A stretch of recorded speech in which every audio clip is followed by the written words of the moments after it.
Good morning, everyone. Happy Monday. Ginette Biro here. I'm a medium and a channeler.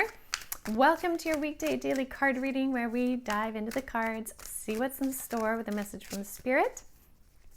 I was deeply guided this week to carry on with this tarot deck, so we're going to do that. I'm curious how your weekend was. Was it abundant? Was it full of goodness, of bright energy, or perhaps maybe you experienced some heavier things, but to then realize what you were able to clear out or recognize from it? Spirit is saying enlightenment. Regardless of the experience, there's opportunities for enlightenment. Very cool. Very cool. All right, let's see. Oop, that one wants to jump out. Let's see what's in store here. So as I'm shuffling, I want to encourage you to check out the podcast today. It's all about the consciousness of Mother Earth and tapping into it and why that is so pivotal right now. So definitely check that out here or on your favorite audio platform. Let's see what's in the cards. Yeah, enlightenment is huge. They're showing it to me in lights. They're saying it out loud. They're repeating it with like an echo. Whenever they do multiple ways of showing me something, that means like there's a huge emphasis on enlightenment. Okay, I get this. Okay, we're talking globally.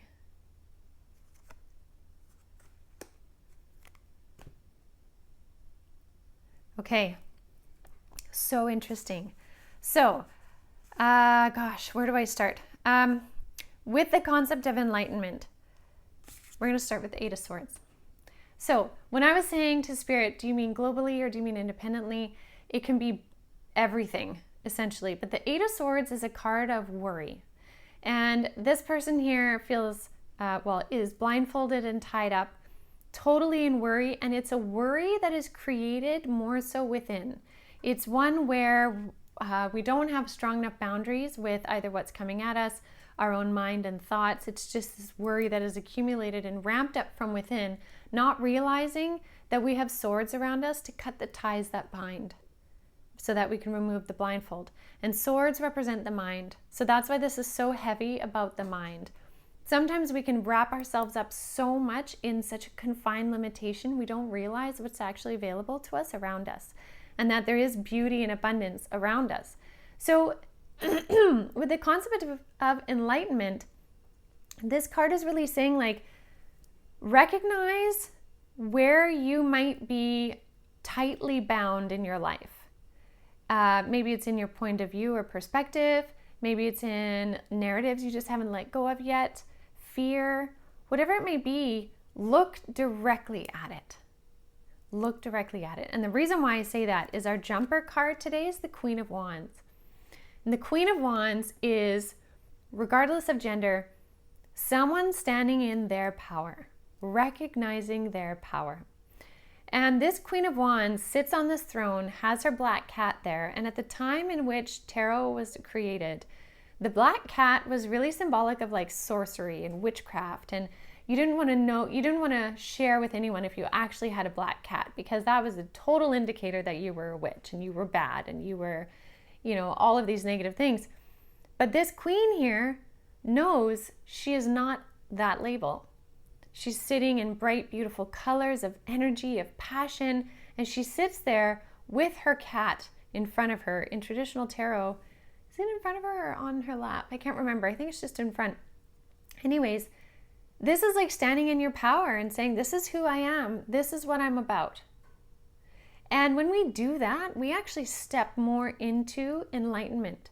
But we need to be the one to cut these ties. So if anywhere there are these ties that still have you bound, even if you're like really awakened and open and conscious, all of those things, check for where you might be tightly bound, because these are those areas that it might just be one tether, one little string that is holding you. And as soon as you cut that, the whole thing opens. Like, think about, when like a Christmas tree, when you go get a Christmas tree and it comes all wrapped up, you start cutting the first few strings and nothing really happens, but there's that one string that when you snip that, the whole thing just opens up.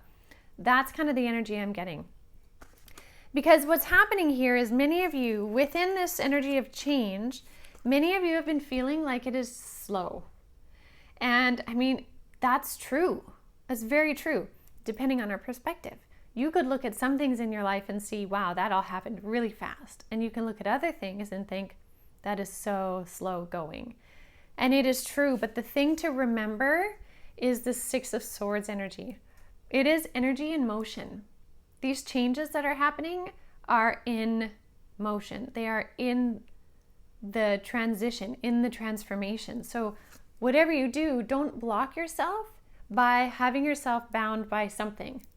It's going to work directly against what you're truly trying to do and trying to be. Not trying to be, being, right? Your freedom, your sense of self and truth is in this Queen of Wands card. The universe is taking care of the other stuff. Your power is in your Queen of Wands card, okay?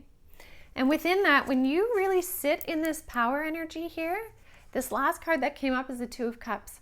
When you sit in that power energy, you bring forward the abundance, the relationships, the partnerships, the bounty, the full cup.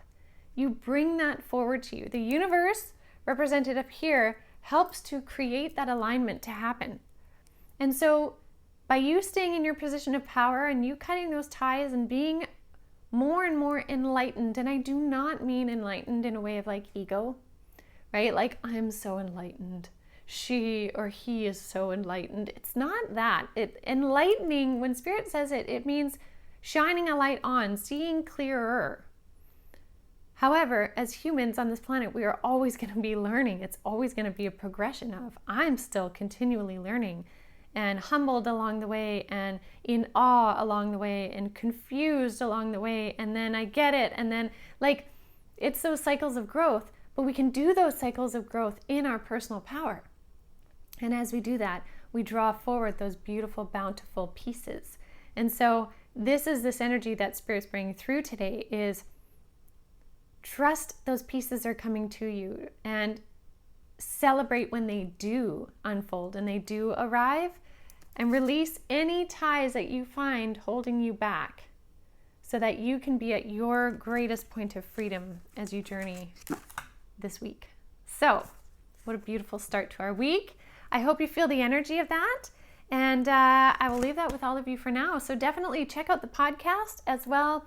Please do share and subscribe and like, and just know that I appreciate you all so very much for taking the time to share your morning with me. So I hope you have a beautiful morning and a wonderful rest of your day.